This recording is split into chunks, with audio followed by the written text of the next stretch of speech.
Hello मेरे प्यारे साथियों, स्वागत है आपका फिर से हमारी एक और नई क्लास में। आज की हमारी डे 18 की क्लास है और जिसमें हम आपको करा रहे हैं डेली यूज सेंटेंसेस कैसे बोलें। तो साथियों, देर न करते हुए चलते हैं अपनी फर्स्ट स्लाइड पर। साथियों, डेली यूज सेंटेंसेस वे सेंटेंस होते हैं जिन्हें हम अपने डेली लाइफ में अर्थात रोज़मर्रा के जीवन में यूज करते हैं। जैसे हमने पहला सेंटेंस लिया है, वर्षा धीरे धीरे कम होती जा रही है। आपने देखा होगा जब वर्षा रुकने वाली होती है तो वह धीरे धीरे कम होती जाती है। तो हम कह सकते हैं कि वर्षा धीरे धीरे कम होती जा रही है। और यदि हम इसे अंग्रेजी में कहें तो हम अंग्रेजी में कहेंगे rain is dying down. Rain is dying down, वर्षा धीरे धीरे कम होती जा रही है। साथियों, जब चाय ख़त्म होने वाली होती है तो वह भी पता लग जाता है कि चाय ख़त्म होती जा रही है और हम कह सकते हैं कि tea is dying down. Tea is dying down, चाय ख़त्म होती जा रही है। और जो मूवी होती है, जब मूवी ख़त्म होने वाली होती है तो तब भी हमें पता लग जाता है कि मूवी ख़त्म होती जा रही है। तो उसको भी हम अंग्रेजी में कह सकते हैं कि movie is dying down. Movie is dying down, movie ख़त्म होती जा रही है। या फिर कोई गाना होता है, वह मूवी में चलता है, फिर वह ख़त्म होने वाला होता है तो हमें पता लग जाता है कि गाना ख़त्म होने वाला है और हम उसे भी कह सकते हैं कि song is dying down. Song is dying down, गाना ख़त्म होने वाला है। साथियों, नेक्स्ट हमारा सेंटेंस है, आप गलत हो। मान लो कोई व्यक्ति है, वह आपको गलत कह रहा है तो आप कह सकते हैं कि आप गलत हो और आप इसे अंग्रेजी में कहेंगे यू आर रॉन्ग।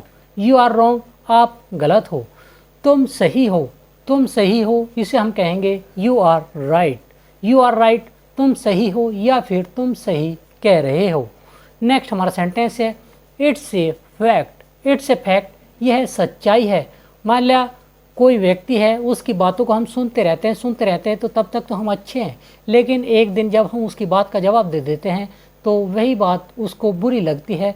तो हम कह सकते हैं कि यह सच्चाई है और हम इसे अंग्रेजी में कहेंगे it's a fact. It's a fact, यह सच्चाई है या फिर यह सच्चाई नहीं है। इसे हम अंग्रेजी में कहेंगे it's not fact. It's not a fact, यह सच्चाई नहीं है।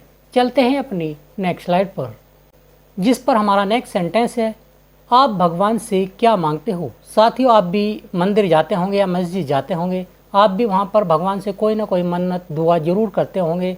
तो हम आपसे पूछ सकते हैं कि आप भगवान से क्या मांगते हो और हम इसे अंग्रेजी में कहेंगे what do you demand to God. What do you demand to God, आप भगवान से क्या मांगते हो। मान लिया सामने वाला व्यक्ति आपकी बात का रेस्पॉन्स करना चाहता है और वह कहना चाहता है कि मैं भगवान से एक सरकारी नौकरी लगने की कामना करता हूँ। तो वह इसे अंग्रेजी में कहेगा I demand to God a government job. I demand to God a government job, मैं भगवान से एक सरकारी नौकरी लगने की कामना करता हूँ या फिर मन्नत मांगता हूँ। नेक्स्ट हमारा सेंटेंस है, आप फ़ोन क्यों नहीं उठाते। मान लो कोई व्यक्ति है, वह आपको फ़ोन कर रहा है, बार बार घंटी कर रहा है, तो वह कह सकता है कि आप फ़ोन क्यों नहीं उठाते, क्यों रिसीव नहीं करते। तो वह यदि इसे अंग्रेजी में कहेगा तो वह कहेगा why don't you pick up the phone. Why don't you pick up the phone, आप फ़ोन क्यों नहीं उठाते। मैं फ़ोन उठा रहा हूँ। मैं फ़ोन उठा रहा हूँ, इसे हम अंग्रेजी में कहेंगे I am picking up the phone. I am picking up the phone, मैं फ़ोन उठा रहा हूँ या फिर I am receiving the phone, मैं फ़ोन रिसीव कर रहा हूँ। नेक्स्ट हमारा सेंटेंस है, वह आटा गूंथ रही है। आटा गूंथने को हम कहते हैं नीडिंग द डू। तो वह आटा गूंथ रही है, इसे हम अंग्रेजी में कहेंगे she is kneading the dough. She is kneading the dough, वह आटा गूंथ रही है। चलते हैं अपनी नेक्स्ट स्लाइड पर, जिस पर हमने नेक्स्ट सेंटेंस लिया है, वह खाना परोस रही है या फिर वह खाना दे रही है। हम इसे अंग्रेजी में कहेंगे she is serving the food. She is serving the food, वह खाना परोस रही है या खाना दे रही है। नेक्स्ट हमारा सेंटेंस है, तुम बच्चों पर क्यों चिल्ला रहे हो। तुम बच्चों पर क्यों चिल्ला रहे हो, जैसे कोई किसी बच्चे पर चिल्लाता है तो हम कह सकते हैं कि तुम बच्चों पर क्यों चिल्ला रहे हो। और हम इसे अंग्रेजी में कहेंगे why are you shouting at children. Why are you shouting at children, आप बच्चों पर क्यों चिल्ला रहे हो या फिर हम कह सकते हैं कि आप मुझ पर क्यों चिल्ला रहे हो। और हम इसे अंग्रेजी में कहेंगे why are you shouting at me, आप मुझ पर क्यों चिल्ला रहे हो। नेक्स्ट हमारा सेंटेंस है, परेशान करने के लिए माफ़ करें। मान लिया आपने किसी को परेशान किया और आप कहते हैं कि परेशान करने के लिए माफ़ करें। तो आप इसे अंग्रेजी में कहेंगे sorry for disturb you. Sorry for disturb you, परेशान करने के लिए माफ़ करें। नेक्स्ट हमारा सेंटेंस है, क्या वह टीवी देखना पसंद करती है।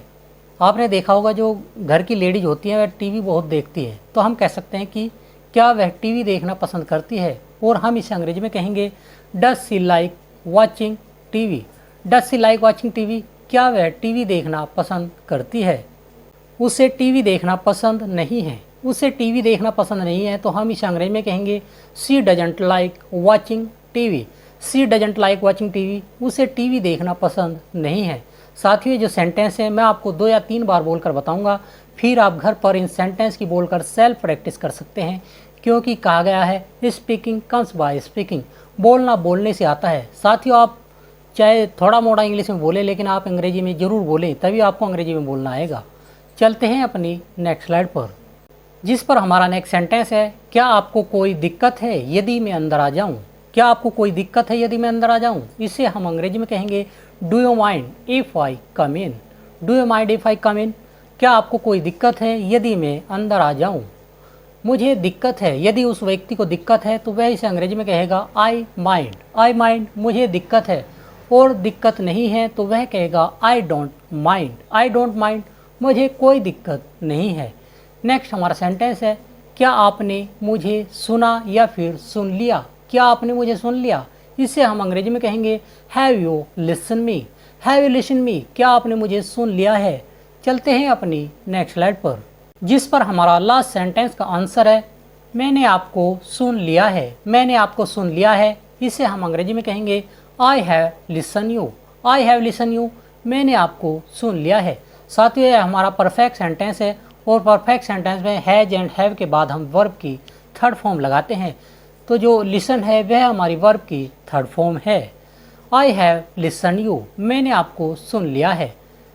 You must have called him. You must have called him, जरूर आपने ही उसे बुलाया है। साथियों, जब हम मस्ट का यूज़ करते हैं तो उसका अर्थ होता है जरूर, तो जरूर आपने ही उसे बुलाया है। You must have called him. You must have called him, जरूर आपने ही उसे बुलाया है। नेक्स्ट हमारा सेंटेंस है, जरूर आपने ही उसे रुलाया है। जरूर आपने ही उसे रुलाया है, इसे हम अंग्रेजी में कहेंगे you must have made him weep. You must have made him weep, जरूर आपने ही उसे रुलाया है। नेक्स्ट हमारा सेंटेंस है, आप क्या बनना चाहते हो। साथियों, आप भी पढ़ लिख कर आगे अपने भविष्य में क्या बनना चाहते हो, आप हमें इसका आंसर हमारे कमेंट सेक्शन में हमें बताइएगा, और हम इसे अंग्रेजी में कहेंगे what do you want to be. What do you want to be, आप क्या बनना चाहते हो। वांट टू को शॉर्ट में हम वाना भी कहते हैं। What do you wanna be, आप क्या बनना चाहते हो। मान लिया मैं एक टीचर बनना चाहता हूँ, तो हम इसे अंग्रेजी में कहेंगे I want to be a teacher. I want to be a teacher, मैं एक टीचर बनना चाहता हूँ। या फिर कोई व्यक्ति है वह डॉक्टर बनना चाहता है, तो वह इसे अंग्रेजी में कहेगा I want to be a doctor. या फिर आप में से जो भी बनना चाहता हो वह आप डॉक्टर या टीचर की जगह यूज कर सकते हैं, और आप कह सकते हैं I want to be a scientist, doctor, teacher, या जो भी आप बनना चाहते हैं वह आप यूज कर सकते हैं। चलते हैं अपनी नेक्स्ट स्लाइड पर, जिस पर हमारा नेक्स्ट सेंटेंस है, कभी न कभी तो हम लंदन जाएंगे। लंदन एक हमारी फॉरेन कंट्री है, तो कभी ना कभी तो हम लंदन जाएंगे, इसे हम अंग्रेजी में कहेंगे sooner or later we will go to London. Sooner or later we will go to London, कभी न कभी तो हम लंदन जाएंगे। कभी न कभी तो हम अध्यापक बनेंगे, इसे हम अंग्रेजी में कहेंगे sooner or later we will be teacher. Sooner or later we will be teacher, कभी न कभी तो हम अध्यापक बनेंगे। सूनर और लेटर का अर्थ होता है कभी न कभी तो। कभी न कभी तो मैं दिल्ली जाऊंगा, इसे हम अंग्रेजी में कहेंगे sooner or later I will go to Delhi. Sooner or later I will go to Delhi, कभी न कभी तो मैं दिल्ली जाऊंगा।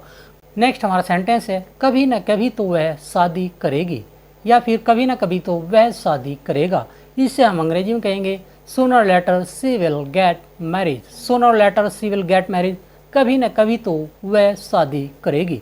साथियों, मैं आशा करता हूँ हमारे द्वारा बताई गई आज की क्लास आपको अच्छी लगी होगी, और यदि आपको अच्छी लगी हो तो आप हमें लाइक शेयर और कमेंट करके हमें ज़रूर बताइएगा।